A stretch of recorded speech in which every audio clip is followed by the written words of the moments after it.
My family had a great belief in Hong Kong and this part of the world, and they have always taken a long-term approach. There were many ups and downs, but they stood firm, and I think they've been proved correct. Sir Michael Kadoorie is visiting Hong Kong's Black Point Power Station. Oh, nice to see you. Good morning. Good morning. Thank you. It is one of the world's largest gas-fired combined cycle power plants. At the turn of the 20th century, I believe Hong Kong had many opportunities. And one of them, of course, was electricity generation, which is part of everyone's business. And fortunately, my grandfather decided that that was something he would find of great interest.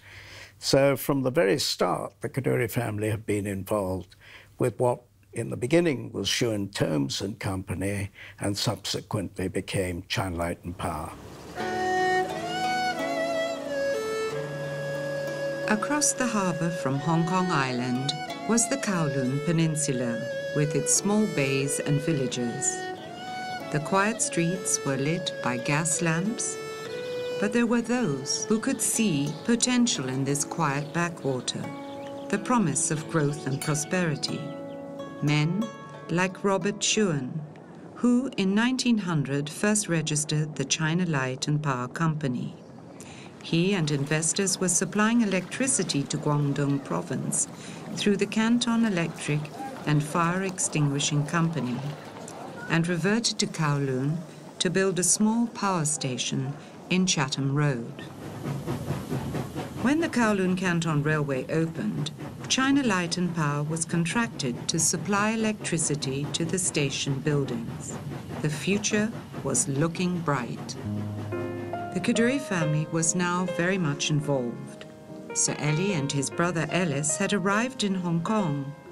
While Sir Ellis invested in hotels, Sir Ellie invested in China Light and Power, and his two sons, Horace and Lawrence, continued this association.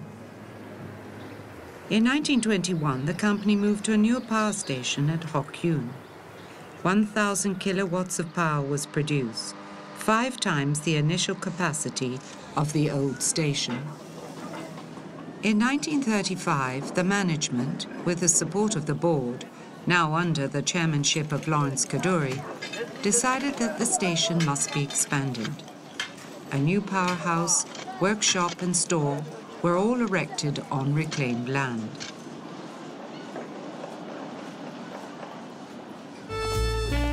Hong Kong was gradually developing into a tourist destination and growing in sophistication and glamour.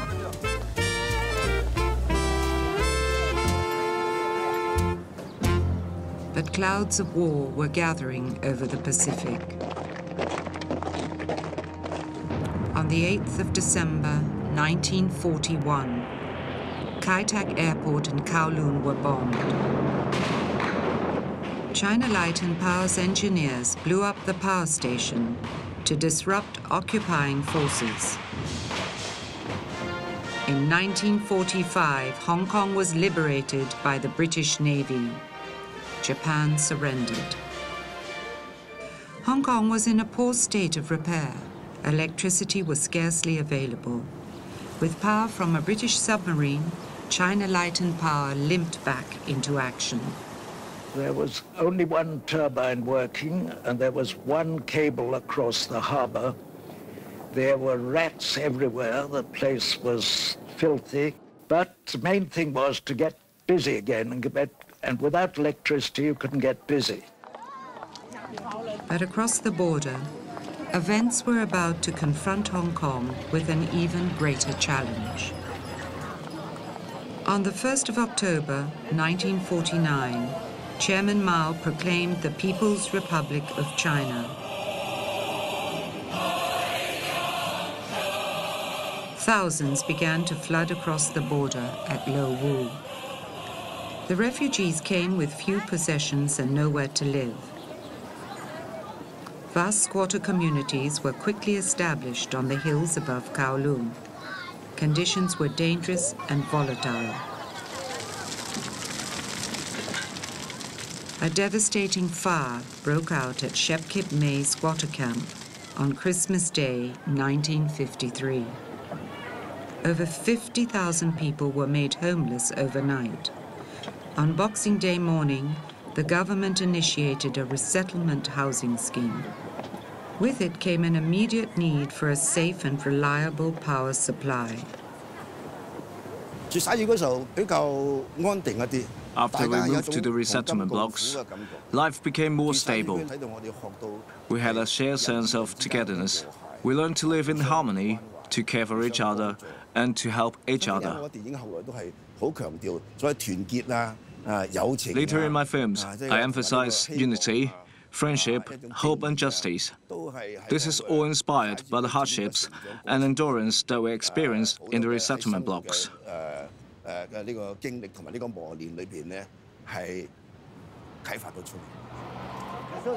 China Light and Power had to provide electricity for both light and for pumping the water supply. A massive undertaking in a very short space of time. And they rehoused 15 to 20,000 people very rapidly, and then they carried on from there into subsequently 10, 12, 15-story resettlement blocks. China Light and Power's commitment to the community extended to the furthest corner of the new territories. Tap Moon Island is an isolated fishing village. I still remember the day we first got electricity. Mr. Kadori came to meet us all and brought his electric fans. Both my uncle and father felt they could help at grassroots level. As a result, my father's views were very simple. Anybody who wished to have electricity should have it. And so some of the power lines went to areas which were not economical, but which he knew would grow in the future. Meanwhile, in Kowloon, manufacturing was beginning to grow and intensified with the arrival of Shanghainese textile industrialists. CLP played a very pivotal role to support the economic development of Hong Kong, particularly after the war, when Hong Kong's economy started to take off and the manufacturing sector grew very quickly and the demand for electricity grew very rapidly. China Light had two types of customers, the home and the industrial. Industrial, of course, was a lower charge, but even with that lower charge, after some 10 years, a textile association complained. A commission was called for by the government, and from it came the scheme of control, which exists to this day. China Light and Power's challenge was to accept the controls while still financing long-term growth to keep up with the expanding population. China Light and Power had to be ready for the capital investment and found itself in need of a strong and committed partner. China Light foresaw the tremendous increase in demand for electricity that was to take place in the 1960s and 70s. And recognizing that China Light was to need a partner if it was to finance that expansion, Lord Kaduri approached the Exxon board in New York, and the partnership was forged in 1964. The strategic partnership with Exxon, which continued for 50 successful years, ensured that China Light and Power could grow. A major engineering project began on the edge of Qingyi Island. 75 acres of land was reclaimed from the hillside to construct this new facility. And just as great a challenge was the installation of the transmission lines, which was accomplished by heli services. This left Hong Kong's mountainous terrain in a pristine state. Dynamic changes took place in Hong Kong in 1960s. Small family industries were on the rise. Local businesses began to prosper. Hong Kong was transforming into an economic powerhouse. 喺1960年 When the Hong Kong economy took off in the 1960s, my father bought 2 shops in Hong Kong. That's when we started to bake in our own workshops. Over the years, Kiwa have grew from a small family business to a Hong Kong household name, and over 60 shops in Hong Kong. Quality was always the first priority to him. No matter how many shops my father opened, quality comes before quantity. This was his firm belief. After we switched it from burning wood to using electricity, we had better control of heat and could improve the quality of our bakery. We have been deeply rooted in the city all these years. Hong Kong is at the heart of our business, and we carry Hong Kong spirit. In order to keep up with the growth in Kowloon, the Hong Kong government launched the New Town Development Program. This was to place huge pressure on China Light and Power. It was time to further increase their generation capacity. Castle Peak was developed in the 1970s and 80s, a state-of-the-art coal-fired power station and the largest in the East. In mid-1990s, the company introduced gas-fired generation in Hong Kong and built Black Point Power Station. With great confidence, China Light and Power embraces the 21st century. Sophisticated modern cities place huge demands on power providers. Hong Kong's infrastructure is at the cutting edge of technology. Chek Lap Kok Airport, CLP's role is to provide absolute security of supply. We cannot afford to have even 1 second power outage, because you can imagine if you're on an aircraft on final approach, the pilots will see all the landing lights and also the navigation aids. But if it lost for just 1 second, it is not allowable. So that kind of power security is the kind of power security reliability that we want from CLP. The mass transit system carries millions of people every day. A safe and reliable power supply is critical to its operation. Construction is underway of the first tunnel, part of the Hong Kong-Zhuhai-Macau Bridge. This will link the 3 main cities on the Pearl River Delta. Lord Kadoorie foresaw the economic integration of the Greater China area over 30 years ago.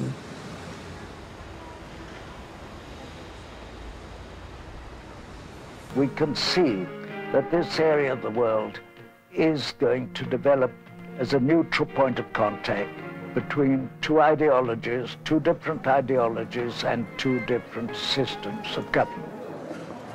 Lord Kadoorie's vision led to the historic joint venture of Guangdong Daya Bay Nuclear Power Station.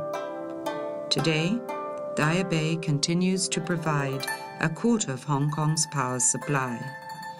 It has contributed greatly to the improved environment in Hong Kong. My father always looked to the future, never to the past. He had hopes to provide electricity to Canton as early as 1937. I believe the opportunities of the past are still opportunities for the future. With 1.2 billion people in mainland China and the need for Hong Kong to connect more and more, we shall have many opportunities. CLP's annual general meeting in Hong Kong.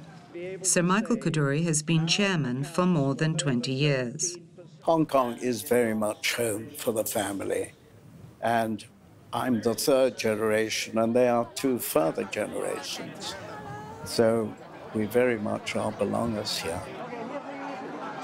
Ever since I was young, my father shared all the aspects of the business with me and shared with me his pride of his father.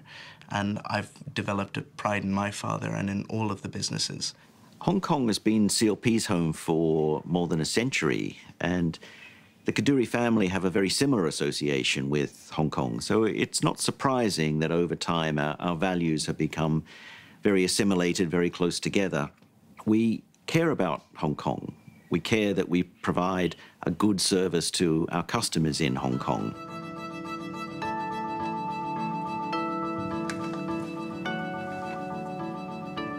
For CLP Power in Hong Kong, we are doing the whole supply chain. So in a way that we cannot say that supply reliability is not my business, it's somebody else's business, because we have to be fully accountable for it. So if anything happens in the power system, it's CLP Power. Hong Kong's supply chain includes provision of energy from the generation plants via transmission lines all the way to the customers. Good morning. Thank you for calling CLP. Would you please provide me your business registration number for our record? Via call centres online and at customer service centres, dedicated staff are there to help.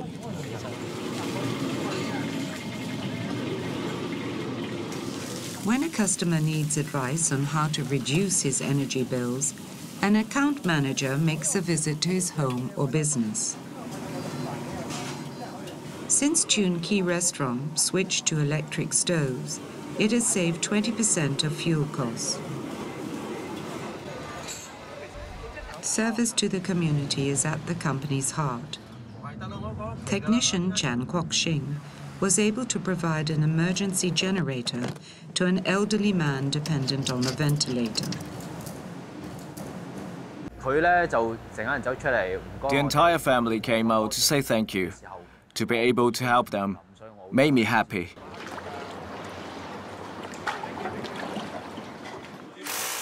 Today, a team is rewiring the home of a partially sighted customer.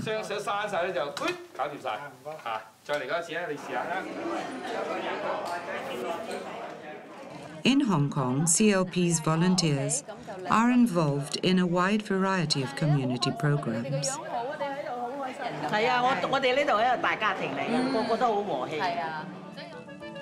CLP also facilitates small renewable projects, promotes green driving, and encourages energy efficiency, with a hope to transform the city into a smarter and greener place for future generations.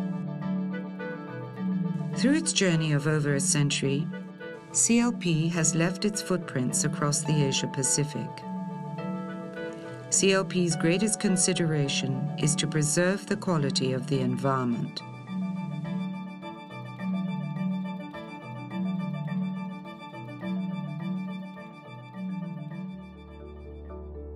Ultimately, our goal has to be zero emissions. We need to be a leader, and we're bringing in new devices and new techniques that will add value to the way that we provide electricity. I'm proud of Chinlight's record. It has not been an easy task to think of the needs of the future. Historically, we have done this, and we will continue today.